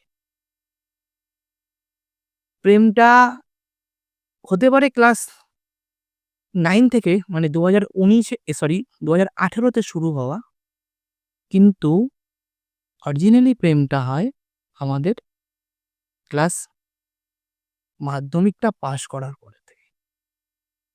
মানে এতদিন প্রেমটা ছিল অজানা অজানা, এখন থেকে শুরু হলো পুরোপুরিভাবে জানা, এবং প্রেমটা বেশ ভালোভাবেই কাটে। খুবই সুন্দরভাবে কাটে, যা সত্যি কথা বলতে আমার জীবনে আজও মাথায় গেঁথে আছে। মেয়েটার বার্থডে এবং আমার বার্থডে, আমার আদার্স বান্ধবীদের বার্থডে, বন্ধুদের বার্থডে, সবার বার্থডেই আমরা সেই সময় সেলিব্রেশন করতাম এবং করেওছি, ওই কম্পিউটার ব্যাচেও করি। কিন্তু আমার যে বাকি বন্ধুরা ছিল তারা কেউ জানতো না যে মায়াকে আমি ভালোবাসি বা মায়াও আমাকে ভালোবাসে। কেউ জানতো না। এখানে একটা হাসির সিচুয়েশন শুরু হয়। কি সিচুয়েশন? আমার ওখানটাতে একটা বন্ধু ছিল যে কম্পিউটার ব্যাচটাতে পড়তো। সেই বন্ধুটা হট করে একদিন বলে যে, "ভাই, আমার না আ একটা মেয়েকে ভালো লাগে।" আমি বললাম, "কে?" বলছে, তোর বান্ধবী কিন্তু।" আমি বলছি, "হ্যাঁ, কে? বল না।" তা বলছে, "ওই যে হলুদ চুড়িদার পরে এসেছিল আগের দিন, ওই মেয়েটা।" তা আমি মায়ার যে বান্ধবীটার আরো ২ টো বান্ধবী ছিল। একজনের নাম ছিল টিয়া, আরেকজনের নাম ছিল প্রিয়াঙ্কা। তা আমি বলছি, "কে প্রিয়াঙ্কা?" বলছে, "আমি নাম জানি না।" বলছি, "হ্যাঁ, একটু হেলদি শরীর, ওই মেয়েটা?" তা বলছে, "না, রোগা করে চুড়িদার পরে এসেছিল।" আরে বুঝতে পারছিস না? আমি তো ১ম এই বুঝতে পেরে গেছি। কিন্তু এবার যেহেতু বন্ধুদেরকে আমি এখনো বলিনি অফিসিয়ালি, ওই জন্য কথা আর কি ঘোরাতে হবে। কথাটা তো ঘোরাতে হবে। আমি কথাটাকে ঘোরানোর চেষ্টা করছি। তা ও বলছে, "না, ও না। আরে ওই বান্ধবীটা।" আমাকে এখনো সেই ওইভাবেই বলে যাচ্ছে যে হলুদ চুড়িদার পরেছিল, ওই জায়গায় বসেছিল। যাই হোক, আমি বলছি, "না ভাই, বুঝতে পারছি না।" বলছে, "তুই বুঝতে পারছিস না, না আমাকে বোঝার চেষ্টা করছিস না?" ওখানে ৩ টে মেয়ে ছিল। ৩ টে মেয়ের মধ্যে ২ টো মেয়ে ছিল। একজন লাল কালারের চুড়িদার পরেছিল, একজন টি-শার্ট পরা ছিল, একজন হলুদ রঙের চুড়িদার পরা ছিল। আমি যার কথা বলছি সে হলুদ রঙের চুড়িদার পরা। তখন আমি দেখলাম যে না, আর তো গাড়ি ঘোরানো যাবে না। আমি বলছি, "দেখ ভাই, আমি এসবের মধ্যে নেই। ও আমার রিলেটিভ এর মধ্যে হয়। তুই এসবের মধ্যে থাকিস না। তুই যদি পারিস বেরিয়ে যা। আমি ভাই এর মধ্যে নেই।" বলছে, "ভাই তুই তাহলে কিরকম বন্ধু?" আমি বলছি, "না ভাই, আমি কিছু করতে পারব না।" বলছে, "তার মানে কি তুই প্রেম করিস?" আমি বলছি, "না।" যে, "তাহলে তো লাইন করে দিতে কি অসুবিধা?" আমি বলছি, "না ভাই, আমি কিছু করতে পারব না। তুই যা পারিস কর, আমি ওর মধ্যে নেই।" তখন আমার মাথার মধ্যে একটা শয়তানি বুদ্ধি কিক করে যে, একটা কাজ করি, মায়াকেও একটু টেস্ট নিই। আর আমার বন্ধুটাকেও একটা ছোট করে টেস্ট নেওয়া হয়ে যাবে যে এ কতটা কি পারে।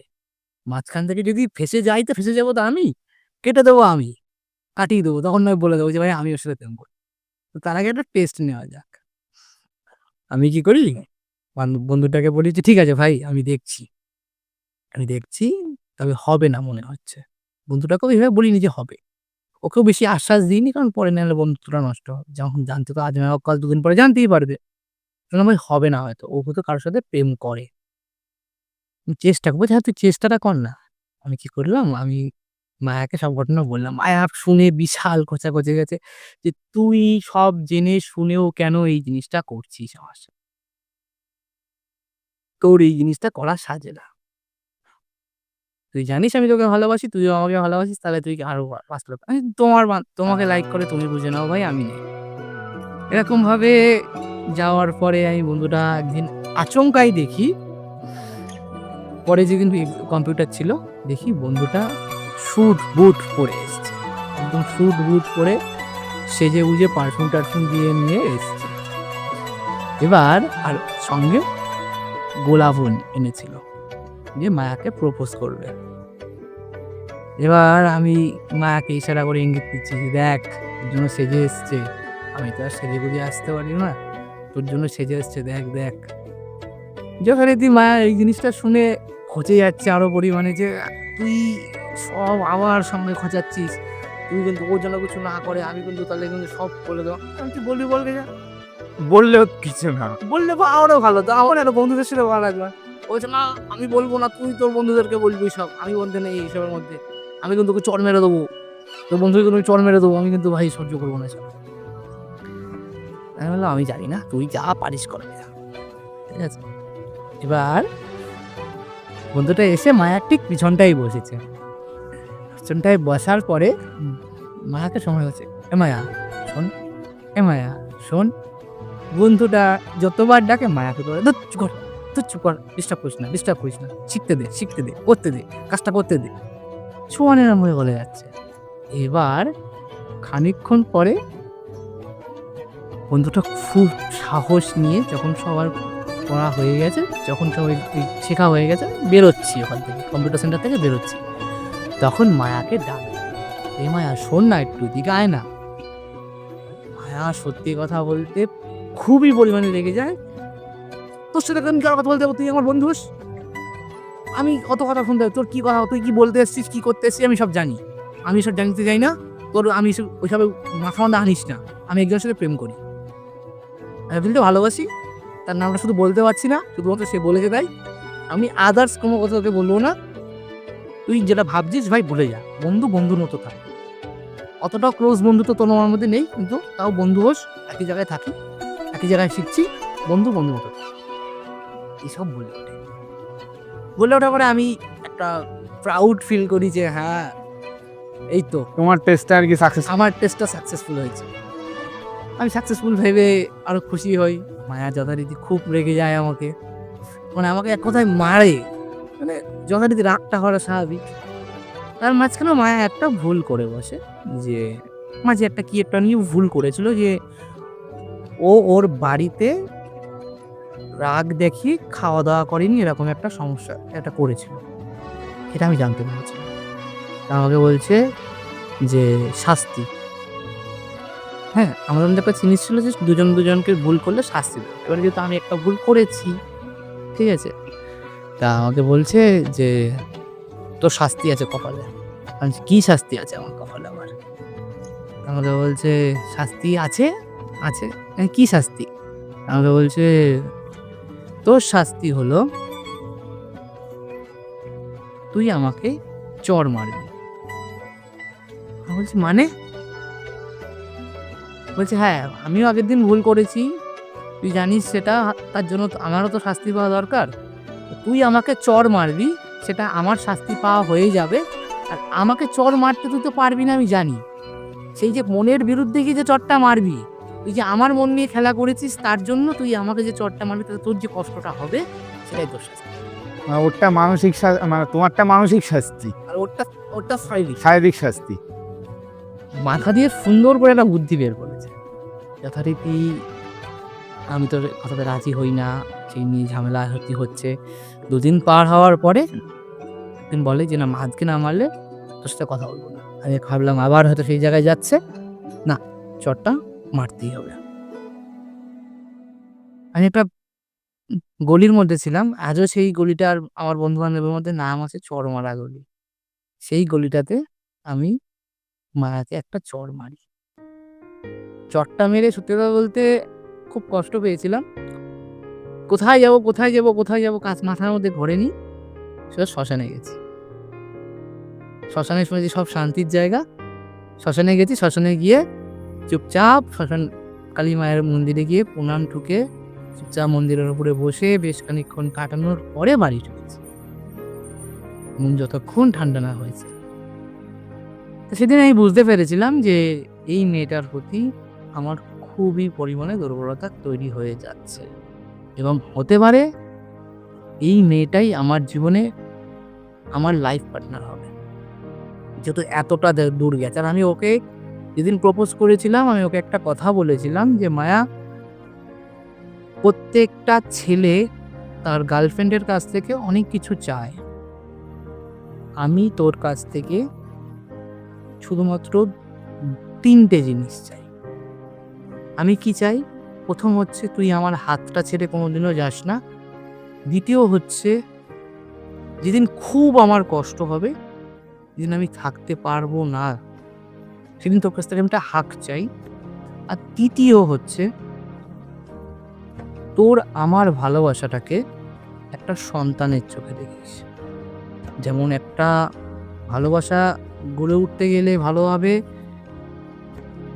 প্রেমিক প্রেমিকার দুজনেরই অবদান দরকার, তেমনি দেখবি যে বাবা মায়ের অবদান ঠিকঠাকভাবে হলেই একটা ভালো বাচ্চা মানুষ হয়। তোর আমার ভালোবাসাটাকেও একটা সন্তানের হিসেবে দেখ। এই এত বড় কথাগুলো আমি ওকে বলেছিলাম। আজকের যেটা মনে হয় যে কথাগুলো খুবই বুঝি যে হ্যাঁ, কথাগুলো তো সেই সময় বলেছিলাম, কথাগুলোর গুরুত্ব আছে। যাই হোক, এরকমভাবে বেশ কিছুদিন যাওয়ার পরে মেয়েটার সাথে আরও ভালো ক্লোজনেস হয় এবং একদিন আমি আমার মাকে বলি যে, মা, আমি মায়াকে ভালোবাসি।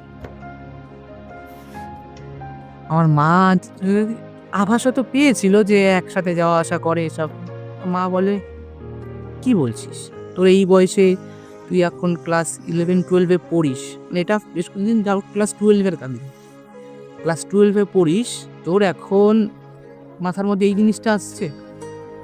আমি বললাম যে, মা, জানি না কেন হচ্ছে, কিন্তু আমি সত্যি কথা বলতে আমি মায়ের খুবই ভালোবাসি। তখন আমার মা একটা কথা বলে যে, ঠিক আছে, তোর মধ্যে এই জিনিসটা বাসা বেঁধেছে, খুবই ভালো কথা। তবে তোকে একটা কথা আমি বলে রাখছি আজকের ডেটেই, যে মায়ার বাবা মাও কিন্তু মায়াকে মানুষ করেছে, অনেক স্বপ্ন তারাও দেখেছে। যেমন মানুষ করেছে তেমন স্বপ্নও দেখেছে তারা। তারা যদি ভবিষ্যৎকালে এমনটা বলে যে, না, শান্তনুর মতো ছেলের কাছে আমার মেয়েরকে তুলে দেব না, তখন কিন্তু বলবি না যে বাবা যাও, মা যাও, গিয়ে মায়ার বাড়িতে গিয়ে বোঝাও, এটা কিন্তু বলবি না। তুই বড় হচ্ছিস, কলেজে যাবি, মাথার মধ্যে ঘুরবে এই জিনিসগুলো, আর কোনোদিনই মেয়েটাকে ঠকাস না। আমার মা আমাকে এই কথাগুলো সেদিন বলেছিল। তাই মাকে বলি যে, মা, ঠিক আছে, তোমার মায়াকে কোনো সমস্যা নেই তো? মা বলছে, না, মেয়েটা সত্যিই খুব ভালো, আমার তাতে কোনো সমস্যা নেই। আমি বলি, ঠিক আছে। যথারীতি এর মধ্যে চলাকালীন আমাদের কাছে টুকটাক ফোনও পেয়ে গেছিলাম আমরা, টুকটাক ফোনেও কথা হতো আমাদের মধ্যে। তা মায়াকে আমি ফোন করে বলেছিলাম যে, মায়া, এই জিনিসটা আমি করেছি, আমি বাড়িতে বলেছি, মা আমাকে এই বলেছে। তার ঠিক 3-4 মাস পরে মায়াও মায়ার মাকে একদিন বলে দেয় যে, মায়া আমাকে ভালোবাসে। বলার পরে মা আমাকে ডাকে। মায়ের মা ডাকার পরে আমাকে বলে যে, কি শুনছি? যেটা শুনছি সেটা কি সঠিক? আমি বলছি, হ্যাঁ কাকি, সঠিক। বলছে, তোরা এটা কবে থেকে শুরু করেছিস? আমি বললাম, কাকি, জানি না কবে থেকে শুরু হয়েছে, ঠিক বলতে পারবো না, কিন্তু আমি মায়ের প্রতি একটা দুর্বলতা আমার চলে এসেছে, আমি মায়াকে ছাড়া থাকতে পারবো না। তা বলে, তোর এখন ফিউচার করার টাইমে তুই এইসব ভাবছিস? সত্যি কথা, মায়ের মাও না খুব ভালো মানুষ। সেই মানুষটাও আমাকে অনেকভাবে বোঝায় যে এগুলো ঠিক না এই বয়সে অন্তত। আমি বলি, কাকি, আমি ঠিক পড়াশুনোও করবো ঠিকঠাক মতো করে, নিজের পায়েও দাঁড়াবো, আর মায়াকেও আমার জীবনসঙ্গী বানাবো। তা মায়ার মা বলে, ঠিক আছে, তুই একটা কাজ কর, নিজের পড়াশোনার দিকে মনোযোগ কর, নিজের পায়ে দাঁড়া, তোদের পাশে যদি কেউ না থাকে আমি থাকবো, তোরা এখন পড়াশোনার দিকে মনোযোগ দে। এই কথাটা শোনার পরে আমি খুবই উৎসাহিত হয়ে উঠি যে, হ্যাঁ। এর মধ্যে বলে রাখা হলো, আমার এই বন্ধুরা অলরেডি জানতে পেরে গেছিল কিন্তু কেউ প্রকাশ্যে আসতে পারিনি, কারণ হচ্ছে জানতে পারেও বা কীভাবে। ওই কম্পিউটার ব্যাচেই একদিন আবার একটা হাসির ঘটনা ঘটে। ছোট করে বলি, সেদিন কি হয়, সব বন্ধুরা বলে ফুচকা খাও, ফুচকা খেতে যায়। খেতে গিয়ে তারা দেখে যে আমাকে বলে যে, ভাই টাকা দে, তুই খাওয়াবি। আমি বললাম ঠিক আছে, টাকা নেই, যা। মায়াকে বললাম তুই খাবি? মায়া বলছে আমি খাবো না। সবাই চলে গেছে ফুচকা খেতে, আমি আর মায়া কম্পিউটারের সামনে বসা। Private space. তার ছোট করে প্রাইভেট স্পেস পেয়েছি। আর সত্যি কথা বলতে আকাশ, প্রাইভেট স্পেস মানে আজকালকার যুগে মানুষ যেটা বোঝে যে একটু ফিজিক্যালের দিকে চলে যায়, সেই জিনিসটা না ওই মানুষটার আমারও মাথায় আসেনি, ওরও মাথায় আসেনি। আমাদের কাছে প্রাইভেট স্পেস মানে মাথার মধ্যে একটা জিনিসই করছে, একে অপরের হাত ধরে বসে কোয়ালিটি টাইম স্পেন্ড করা। কোয়ালিটি টাইম স্পেন্ড করা, একদমই তাই। আমার মাথার মধ্যে সেটাই ঘুরছিল।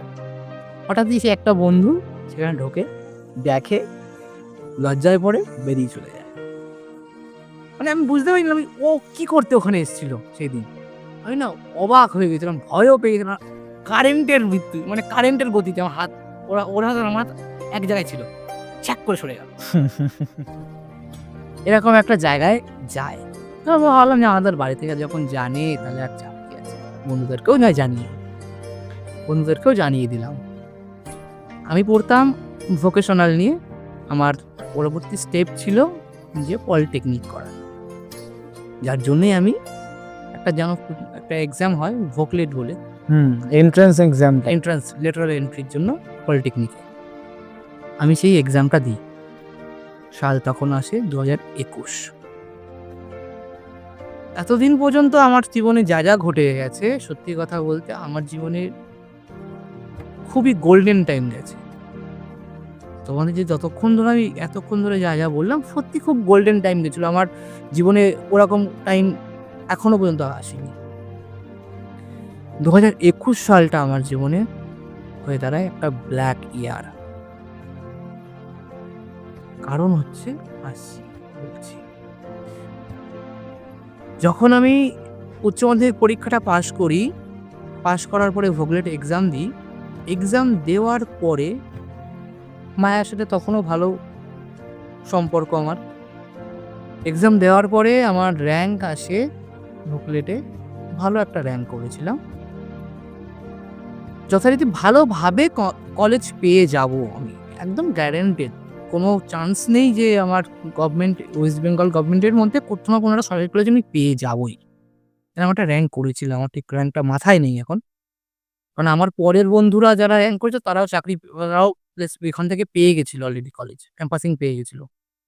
আমি কলেজটা পাইনি। আর আমার কেন পাইনি, আমি যখন কলেজ সিলেকশন করি, সিলেকশনের সময় একটা ইয়ে থাকে যে তোমাকে সিট বুকিং করতে হবে এবং তোমাকে কোনো প্রাইভেট কলেজ দিলে প্রাইভেট কলেজে তোমাকে অ্যাকসেপ্ট করে দেবে, আর তোমায় কিছু করতে পারবে। এই কাউন্সেলিং টাইপের। একদমই তাই, কাউন্সেলিং। যখন এই কাউন্সেলিংটা হয়, আমি আমার সাবজেক্টগুলো চয়েস করেছি, কোন কোন কলেজে যাব না যাব, সব চুজ করার পরে আমার জীবনে সবকিছু নিজের হাতে করা উঠলো, কারোর সাহায্য নেওয়া নেই। কিন্তু আমার ভুল হয়েছিল, আমি ওখানে প্রাইভেট কলেজ ঢুকিয়ে দিয়েছিলাম। ওই প্রাইভেট কলেজ ঢুকিয়ে দেওয়ার দরুনই আমার সিট অ্যালোকেট হয় প্রাইভেট কলেজে। এবার প্রাইভেট কলেজের একটা খরচা, হিউজ খরচা হয়, খরচার চাপ আছে, যার ফলে কি হয়, আমি ভাবি যে অটো অপারেশন বলে একটা জিনিস আছে, অটো অপারেশন করবো, পরে দেখা যাবে। আমি একটা জিনিসটা সরে যাই। পরের যখন কাউন্সেলিং এর ডেট আবার আসে, তখন আমাকে কাউন্সেলিং প্রসেস থেকে বেরিয়ে, আমি এতদিন ধরে মায়াকে নিয়ে যে এত স্বপ্ন দেখেছিলাম, সেই স্বপ্নগুলো আমার ভাঙার পথে চলে যাচ্ছে। যেহেতু আমার যদি কেরিয়ার না দাঁড়ায়, তাহলে মায়াকে আমি পাবো না। আমার মাথায় যেন সেদিন মাথায় বাজ ভেঙে পড়েছে, এমন লাইফ আমি ভাবছি যে আমার জীবন হয়তো শেষ, আর কি হবে। এতদিনের যে এই যে এত আনন্দ করে বেরিয়েছি, এত প্রেম করে বেরিয়েছি, বন্ধুদের সাথে এত আড্ডা ইয়ার্কি করেছি, এতদিন এত স্ট্রাগল করে পড়াশুনো করেছি, একটা র্যাঙ্ক করে ভালো জায়গায় চান্সের জন্য পেয়ে যাওয়া ছেলে, কাউন্সেলিং এর ভুলের জন্য মিস করে গেলাম, আমার জীবন হয়তো শেষ। আমি কি ভাবি, তাহলে ঠিক আছে, আমার এখন মনের বল কে হবে? মায়া। আমি একটা কাজ করি, আমি মায়াকে ফোন করি। মায়াকে অন্তত জিনিসগুলো বলি। যখন আমি মায়াকে ফোন করি, মায়া আমাকে বলে, "শান্তনু, তোর সাথে আমি গতানুগতিক এখন আর কথা বলতে পারব না। বাড়ি থেকে সমস্যা হচ্ছে।" তার বাড়ি থেকে সত্যি কথা বলতে সেই সময় না মেনে নিয়েছিল। তার বাড়ির সবাই জানতো এবং তার বাড়িতে আমি যাওয়া আসাও ছিল আমার। তারা সবাই জানতো যে শান্তনু ছেলেটা ভালো বলতো। খারাপ কোনোদিন আমার সামনে তারা বলেনি। যাই হোক, মায়া বলে কি, "তোর সাথে ঠিকঠাক মতো করে কথা বলতে পারবো না এখন।" আমি বলি যে, "কারণ?" বলে যে, "আমি বাড়িতে সমস্যা হচ্ছে, আমি কথা বলতে পারবো না।" আমি বলি, "ঠিক আছে, আর কি করা যাবে? এখন কিন্তু তোকে আমার খুব দরকার এখন, আমার কাউন্সেলিং এর সময়।" তখন বলে যে, "না, না, তুই সব বাদ দে। আমি আমার তোর লাইফ, তোর জীবন তুই বেছে নে। আমার জীবন আমাকে বাঁচতে।" আমি বললাম, "হঠাৎ করে তুই আজকে এই কথা বলছিস আমাকে? তুই দেখছি বেশ কদিন ধরে আমার সাথে একটু ইগনোর করে চলছিস। কিন্তু আজকে সত্যি কথা বলতে তোকে আমার খুবই দরকার। তুই অন্তত এটা বলিস না আজকের দিনে। স্বাভাবিক, যেটা খারাপ সময়ে কাছের মানুষের যদি সাপোর্ট পাওয়া যায়। ওটা দরকার। কারণ আমি পুরোপুরিভাবে এতগুলো স্বপ্ন দেখছি, এতটা চেষ্টা করে নিজেকে দাঁড় করিয়েছিলাম শুধুমাত্র একটা স্বপ্নের জন্য, যে মায়াকে নিজের করে পাবো। যখন মায়া এই কথাগুলো বলছে তখন তো খারাপ লাগাটা অস্বাভাবিক কিচ্ছু না। তা আমি মায়ার ভাই ছিল, মায়ার ভাইকে ফোন করি, ভাইয়ের সাথে কথা বলি। তা ওর ভাই বলে যে, "দাদা, দিদি চেঞ্জ হয়ে গেছে। তুমি কতটা জানো কিনা আমি জানি না। দিদি এখন তুমি ব্যতীত আরো অনেকের সাথে কথা বলছে টুকটাক।" আমি বলছি, "মানে? তো দিদি তো এরকম না।" এই কথা আমি বিশ্বাস করতে পারিনি। বলছে, "আমিও না দাদা বিশ্বাস করিনি। এমনকি সত্যি কথা বলতে, তুমি যদি আমার কথা বিশ্বাস না করো, তুমি একটা কাজ করতে পারো। তুমি দিদির বান্ধবীদেরকে জিজ্ঞাসা করতে পারো কি হচ্ছে, যারা ওর সাথে আর কি চলাফেরা করে। চলাফেরা যারা করে।" বলছি, "কেন, কি হয়েছে?" বলছে, "দিদি বন্ধু পাতিয়েছে, কলেজে নতুন ভর্তি হয়েছে, নিজেকে মনে করছে যে আমার শান্তনু না থাকলেও চলবে, আমাকে অনেক ভালোভাবে আমি চলতে পারবো।" যথারীতি এই কথাগুলো শোনার পরে না আমার অবাক। আমি ওর ভাই তো ছোট মানুষ, ওর কথা অত বিশ্বাস করিনি। বন্ধুদের কাছে ফোন করি, ওর বন্ধুরা বলে যে, "হ্যাঁ ভাই, তুই যেটা শুনছিস সেটা ঠিকই। কারণটা কি?" আমি বললাম, "কি করে বুঝলি তোরা এসব?" বলছে, "তোর সাথে মায়ার কথা হয় না কতদিন?"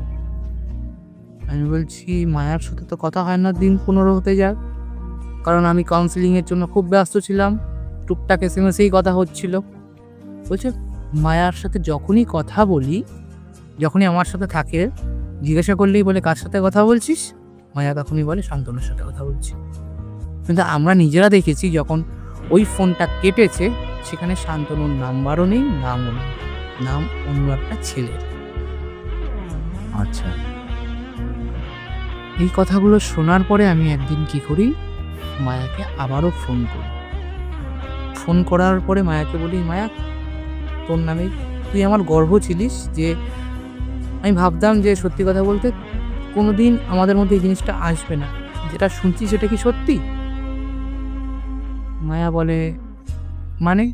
আমি বললাম, "তোর জীবনে নাকি অনেকগুলো ছেলে এসছে, তুই অনেকগুলো ছেলের সাথে কথা বলিস, তুই তো আমাকে একবার বলতে পারতিস, এবং তুই নাকি তাদের সাথে একটার পর একটা ফেসভাবে প্রেম করছিস, এরকম খবর আসছে। তোকে আমি বিশ্বাস করি। তুই যদি মায়া একবার বলিস যে না, তুই যেগুলো শুনছিস সেগুলো ভুল, তাহলে আমি মেনে যাব।" তা তখন মায়াকে আমি বলার পরে মায়া বলে, "তুই আমার ক্যারেক্টারে দাগ লাগাচ্ছিস? তোর আমার প্রতি বিশ্বাস না? তোকে আমি বিশ্বাস করি মায়া। ঠিক আছে, তুই একবার আমাকে বল যে তুই আমাকে ভালোবাসিস, আমি সব ভুলে যাব।" সেই দিনই মায়ার সাথে ছিল আমার শেষ কথা।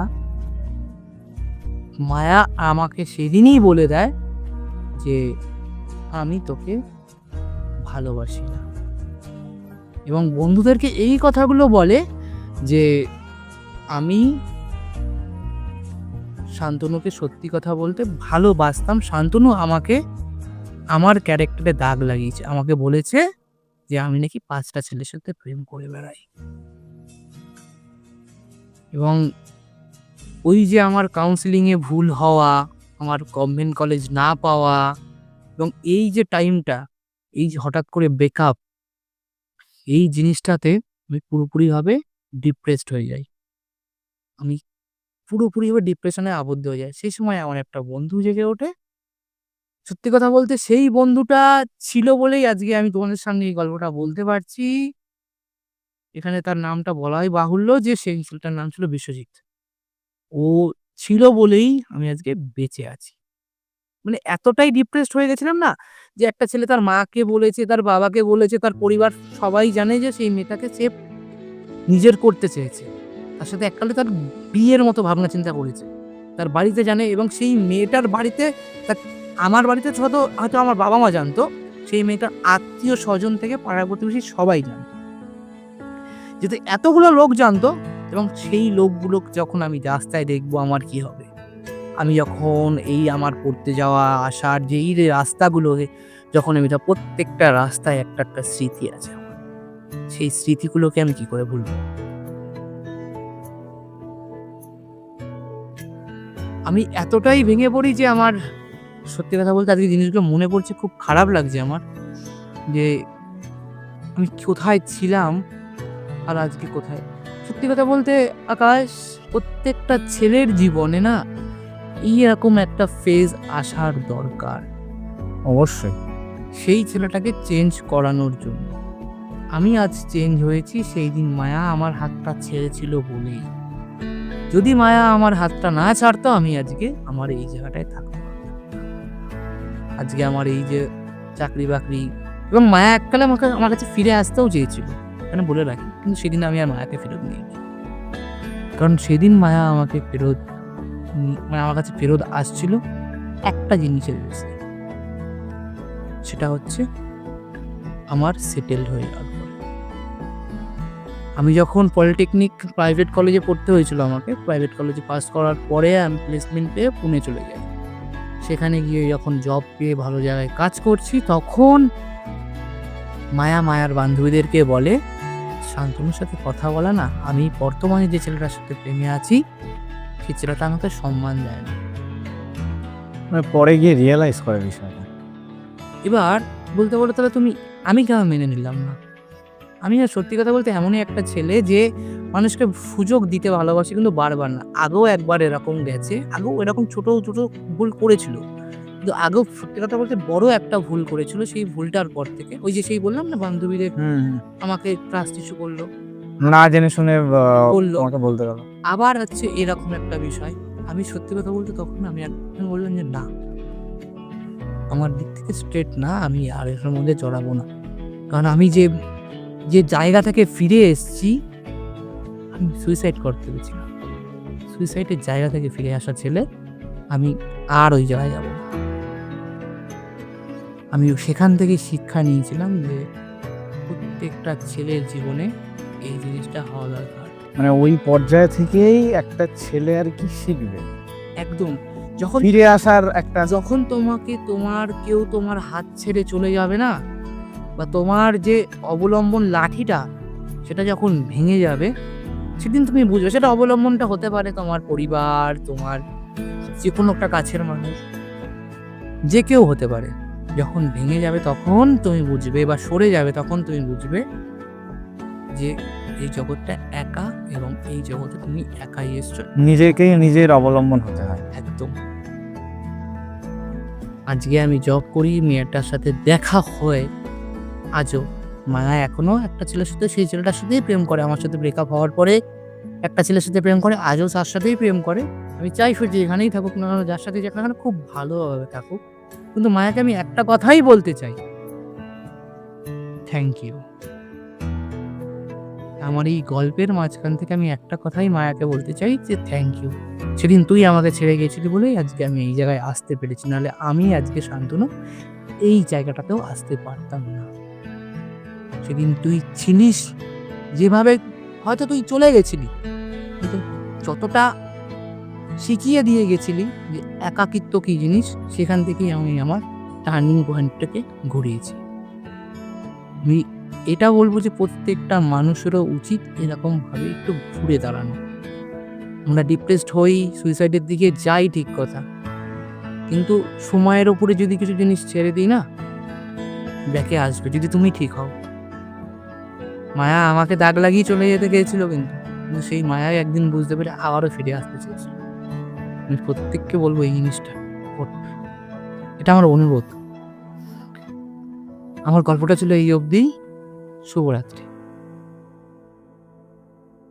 বন্ধুরা, শুনছিলাম শান্তনুর মুখ থেকেই তার জীবনে ঘটে যাওয়া কিছু দুঃখজনক কাহিনী। সত্যি কথা বলতে আমাদের জীবনে কিছু কিছু মুহূর্ত এমন আসে যেই মুহূর্তগুলোতে আমরা প্রচুর ভেঙে পড়ি, কিন্তু আসলে আমরা জানি না যে খারাপ মুহূর্ত আসলে আসেই এই জন্য যে পরবর্তীকালে যাতে আমরা নিজেদেরকে গড়ে তুলতে পারি। সকলকে আমি একটাই কথা বলবো যে তোমাদের মধ্যে হয়তো অনেকের জীবনেই এরকম ঘটনা ঘটেছে, আমাদেরও ঘটেছে।